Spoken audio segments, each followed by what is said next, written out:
ஒரு தனிப்பட்ட மனிதனுடைய ஆடியோவை வீடியோவை எடுத்து வெளியிட்டு அதன் மூலமாக ஒரு அரசியல் நடத்துவதற்கு பேர் எச்சத்தனம். இந்த எச்சத்தனத்தை தொடர்ச்சியாக திமுகவோட குறிப்பிட்ட ஒரு அணி பண்ணிக்கிட்டு இருக்கு. அந்த அணி யாருன்னா மாப்பிள்ளை அணி.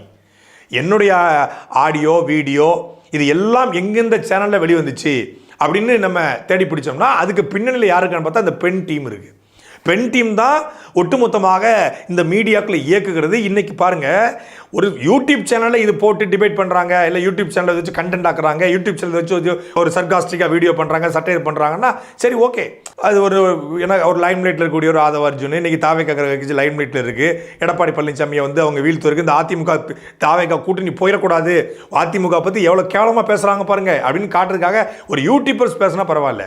மெயின் ஸ்ட்ரீம் மீடியாக்கள் இதை தீயாக பரவும் காணொளி, வைரல் காணொளி அப்படின்னு போட வேண்டிய தேவை இருக்கு. அப்போ ஒட்டுமொத்தமாக தமிழ்நாட்டுடைய எல்லா மீடியாவும் ஒரே நேரத்தில் போடுதுன்னா இதுக்கு பின்னால் இருப்பது அஜெண்டா லாபி. சிவகங்கை மாவட்டத்தில் ஒரு கல்குவாரியில் 5 பேர் இறந்து போகிறாங்க. அந்த 5 பேர் இறந்த பிறகு தெரியுது அந்த கல்குவாரி 9 மாதமாக லைசன்ஸ் இல்லாமல் இருந்திருக்கிறது.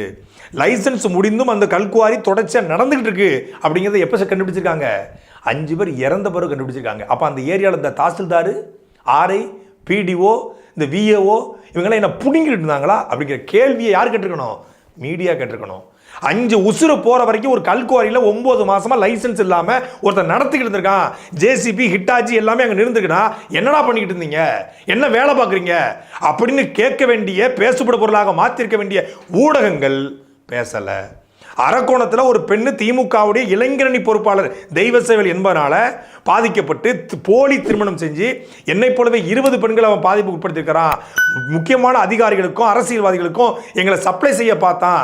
காவல்துறையில் புகார் கொடுத்தா காவல்துறைக்கு எங்கள் உயிருக்கு அச்சுறுத்தல் ஏற்படுத்தி தொடச்ச கண்ணீர் வடித்து கண்ணீரும் கம்பளையுமாக காணொலி வடியுது. எந்த ஊடகமும் பேசலை, எந்த மீடியாவும் பேசலை.